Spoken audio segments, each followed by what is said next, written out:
ദൈവത്തിന് സ്തുതി. പ്രഭാത കിരണത്തിലേക്ക് സ്നേഹവന്ദനം. ഭാഗം 1808. ഇന്ന് ഡിസംബർ മാസം 12-ാം തീയതി 347-ാമത്തെ ദിവസത്തിലെത്തി. ചതഞ്ഞ ഞാങ്ങണൊടിക്കാനും മങ്ങിയ തിരികെടുത്താനും വളരെ എളുപ്പമാണ്. നമുക്കൊക്കെ വളരെയധികം ഉത്സാഹവും താല്പര്യവുമുണ്ട്. അതുകൊണ്ടാണ് ഒപ്പമുള്ള ജീവിതങ്ങളോട് നമ്മൾ ദുർനാശിന്യം ക്രൂരമായി മിക്കവാറും ഇടപെടുന്നുണ്ട്.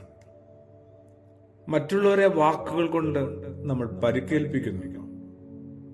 സന്തോഷം കണ്ടെത്താൻ വേണ്ടി ഏതൊരാളെയും നമ്മൾ ഉപദ്രവിക്കുന്നുണ്ട്. അത്തരം ചില വിനോദങ്ങളിലൊക്കെ പെട്ടുപോയ ആളാണ് നമ്മൾ. ഒരു നല്ല ക്രിസ്തു അനുഭവത്തിനായിട്ട് ഡിസംബറിന്റെ ഓരോ ദിനങ്ങളും പ്രാർത്ഥിച്ച് കാത്തിരിക്കുന്ന ഏതൊരാൾ അവനവന്റെ ജീവിതത്തിലെ ചില സ്വഭാവ വൈകല്യങ്ങളെ കണ്ടെത്താനും കണ്ടെത്തിയാൽ മാത്രം പോരാ ഒഴിവാക്കാനും തിരുത്താനും തയ്യാറാവണം. എലീശബായുടെ ഒരു സങ്കടം അതായിരുന്നു. എന്റെ ജീവിതത്തിലെ ഏറ്റവും വലിയ അപമാനം ദൈവം എടുത്തു കളഞ്ഞു. ശരിക്കും പറഞ്ഞാല് വാർദ്ധക്യത്തിൽ ഒരു കുഞ്ഞുണ്ടാകുന്നു എന്നതിനേക്കാളും ആ സ്ത്രീ സന്തോഷിച്ചത് തന്റെ മീതെ ആരൊക്കെയോ നടത്തിക്കൊണ്ടിരിക്കുന്ന പരിഹാസങ്ങളും അവഹേളനകളും ഒക്കെ മാറുന്നതിലാണ് ഏറെ സന്തോഷിക്കുന്നത്. മനുഷ്യരൊക്കെ ഇങ്ങനെ ഒപ്പമുള്ള മനുഷ്യരെയൊക്കെ പരിഹസിക്കാനും പരിക്കേൽപ്പിക്കാനും മുതിരുമ്പോൾ കൊല്ലരുതെന്ന പ്രമാണത്തെയാണ് അറിയാതെ ഓർത്തുപോകുന്നത്.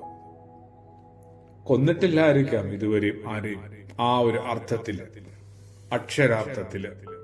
പക്ഷെ വാക്കുകൾ കൊണ്ട് നമ്മൾ എന്തുമാത്രം മനുഷ്യരെ കൊന്നുകളഞ്ഞിട്ടുണ്ട്, ഇഞ്ചിഞ്ചായി കൊല്ലുന്നുണ്ട്.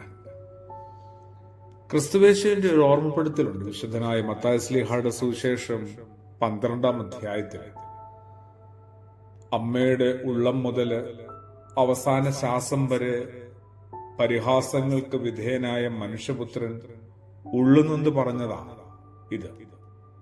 മനുഷ്യർ പറയുന്ന ഓരോ വ്യർത്ഥ വാക്കിനും വിധി ദിവസത്തില് കണക്ക് കൊടുക്കേണ്ടി വരും. മറ്റുള്ളവർക്ക് തന്നെക്കുറിച്ച് അഭിപ്രായങ്ങൾ പറയാനുള്ള അവകാശവും സ്വാതന്ത്ര്യവും ഒക്കെ ഉണ്ട്. പക്ഷേ ഒന്നും അതിരുവിട്ടു പോകരുത്. അതുകൊണ്ട് തന്നെ വാക്കുകളെ കുറെ കൂടി ഒന്ന് ശുദ്ധീകരിക്കേണ്ടത് ആവശ്യമാണ്. വാക്കുകളൊക്കെ ശുദ്ധീകരിച്ച് കിട്ടാനായിട്ട് പരിശുദ്ധാത്മാവിന്റെ സന്നദ്ധിയിൽ നമുക്ക് പ്രാർത്ഥിക്കാം. എല്ലാ മനുഷ്യർക്കും ആശ്വാസത്തിന്, ഒരു പ്രത്യാശയ്ക്ക് കാരണമാവുന്ന വിധത്തില് പെരുമാറാനും മിണ്ടാനും ഒക്കെ ആയിട്ട് പരിശുദ്ധാത്മാവെ കൃപ തന്ന് പാകപ്പെടുത്തണമേ എന്ന് നമുക്ക് പ്രാർത്ഥിക്കാം. നമ്മൾ പറയുന്ന ഓരോ വാക്കിനും വിധിയുടെ ദിവസത്തില് കണക്ക് കൊടുക്കേണ്ടി വരുമെന്നുള്ള പേടിപ്പെടുത്തുന്ന ഒരു ഓർമ്മയെങ്കിലും നമുക്ക് കൂട്ടായിട്ട് എപ്പോഴും കൂടെ ഉണ്ടാവട്ടെ. ആമേൻ.